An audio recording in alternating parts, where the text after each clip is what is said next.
There we go. Special thanks to Joe Watson. I was just going to say he's brought chocolates all the way from Wales here. He's been bringing them around for people tonight, so this thing.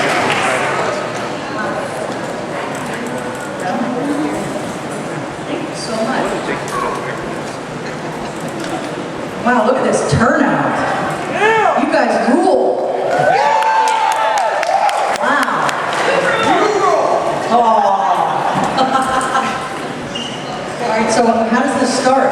Yep, sorry, I was just No, I just want to know if I was supposed to be, I feel like I should sing, but that would hurt us all. No. So, if anyone has questions, you just need to raise your hand, and I'm going to come around to you so you can ask the question, and then we can pass the mic around. So, if anyone doesn't have a question, I'm going to start with them, because I don't see it. Oh, there's one over there.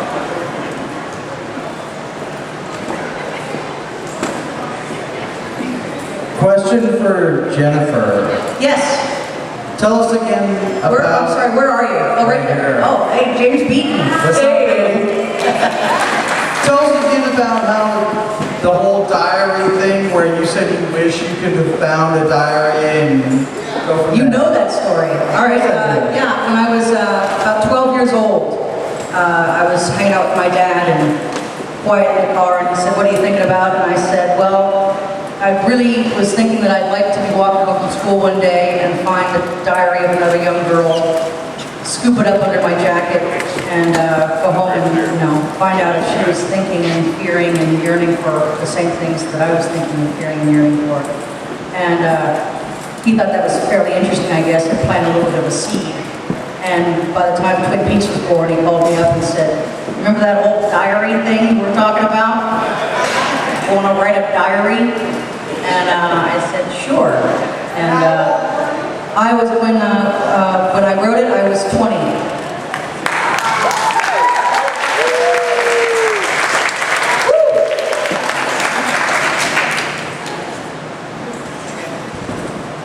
Test. There we go.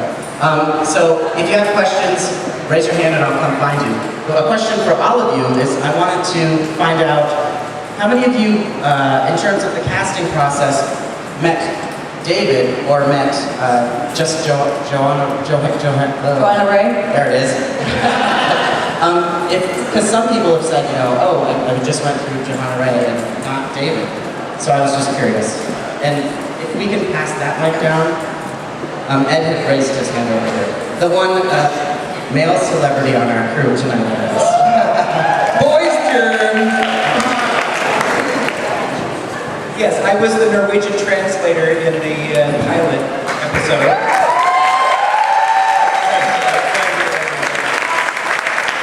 I met David on 3 different occasions. One was in the interview process for the job. He interviewed me in person. He's got this sort of a stickler mentality for authenticity, and he wanted to make sure that if I was going to be a Norwegian interpreter, that I could actually interpret Norwegian. So at the casting company, he said, "So, you can really do that?" And I said, "Yeah, I can." He said, "Well, try this." And so he went off into this wild story of a garbage truck barreling down the streets of Seattle with its brakes failing and garbage flying out of the back end and people scrambling, and I translated right behind him, right after the next. And he said, "Well, if you want the job, you can have it." I said, "Okay, I'll take the job." And so when we were at Piano Lodge, filming the scenes of Laura Palmer being discovered on the beach, then he came up to me and he said, "So I'm thinking about this possibility of when the Norwegians are leaving, that we need to have something being over the intercom. So how about this?" And so he just went off on this wild diatribe thing, and I was right behind him, and anyway, it was great fun. And then the third time was when I was a consultant on Fire Dance with Me. Fire Dance? I'm sorry. Got on my dance. Yeah, Fire Walk with Me. we were filming in Everett, just north of Seattle, and he had all these different ideas, and none of them particularly came to fruition, but there were a couple of instances where some hilarious things took place. One was he had the camera guy running down the sidewalk and turning up the walkway to the door and going right into the keyhole of the front door. I don't know if any of you seen that shot, but it's this wild sort of very Lynchian thing where it goes right into the keyhole. And so the camera guy is running down the sidewalk, and David Lynch, he yells, "Cut!" A guy just a block away had started his lawnmower. He said, "Who's got $50 to pay off that guy to mow his lawn later?" So we started it all over again. And the guy's running down the sidewalk with the camera, doing the handheld thing, and he's just ready to turn to walk up the stairs to the front door, and David Lynch says, "Stop! Does anybody else hear that?" Because he's wearing the headphones. It was seals down in the harbor barking. And David Lynch said, "Anybody got a gun?" That's my stories.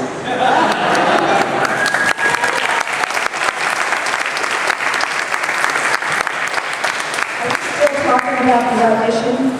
Yes. I auditioned for 7 years. 7 years? On your resume.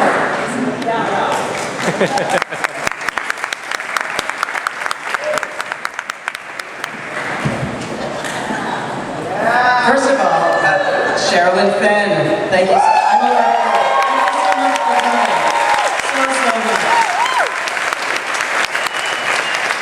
Thank you so much for coming. I'm so happy to be here. Love you! I love you.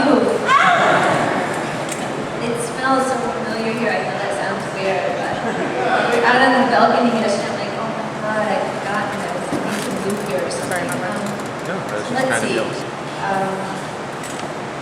I was very excited. You know, I'll preface it by saying somebody had said to me that I was very young in business, and they said that they observed me in parties, and sometimes I would try to be who I thought other people wanted me. But if I just showed up as myself, so if I was obnoxious, which I can be, but that wasn't necessarily what they were talking about. You know, but show up as yourself. You get shy with the first people. Whoever you are, be that.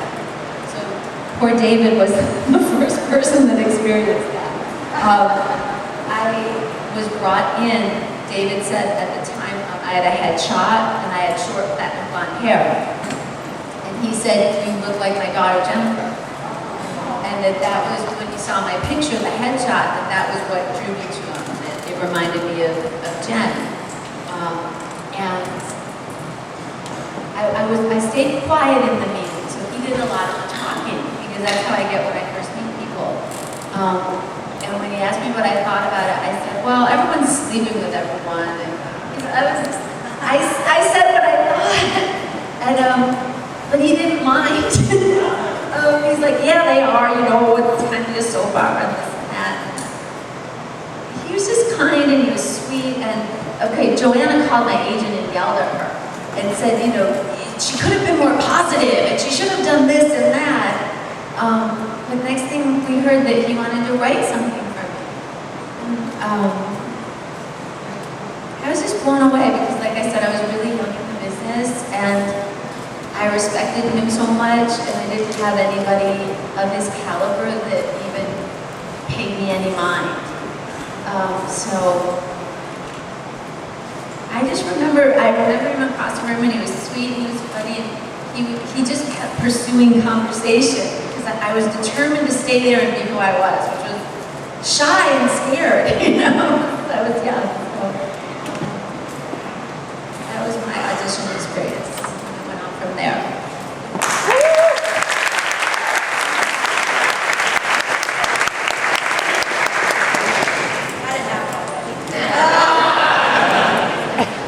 Well, I have an interesting beginning of the audition process because my son was in New York City And he called me and he said, I just went to an art exhibit last night with Lynch. This is artwork for the Elephant Man. And he was telling me about how some of the artwork was done like on elephant skins. And he started telling me about this. And I said, I can't believe this. I'm supposed to meet David Lynch tomorrow. Are we talking about the same person? Because I didn't realize that he was doing the artwork. So when I went in, it was just coincidental. New York and in Seattle, a different coast, and we met David within days. And when I went in, I didn't know you had platinum hair. I was going to say that there obviously was a resemblance. But in the photograph, I mean, do you think we look alike a little bit? And Richard Beaver, of course, being my husband, and evidently he saw that I fit into the cast and could be Sheryl mom. And so we just talked. I mean, we know that David didn't really audition you, and there was no lines to learn, which I was a little concerned about. And then, of course, I did, I guess, 5 shows or something that David went to do Wild and Hard, and Jan disappeared. Didn't come back until when David came back.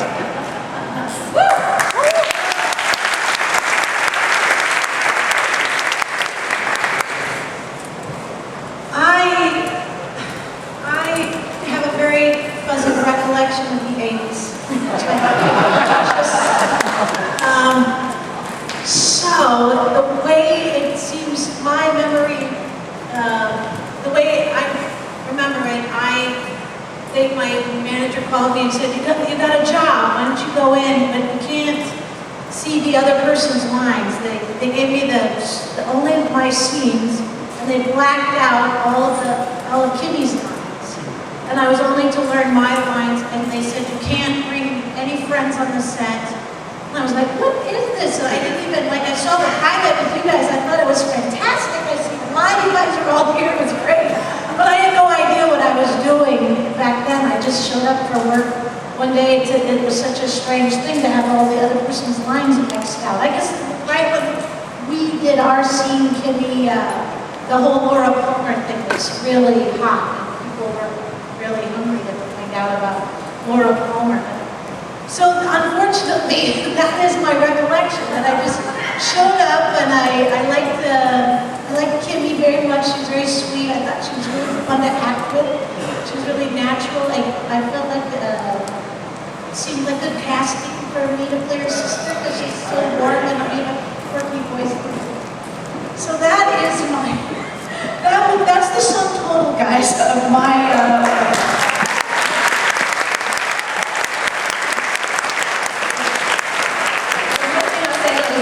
That usually as an actress, when you audition for a TV show, you go to network and you have to, it's you and maybe 2, 3 other people that are reading. And it wasn't that. David presented his cast. There was one choice, and fuck you if you didn't like it. Okay? It was that simple. This is like roles. It was amazing.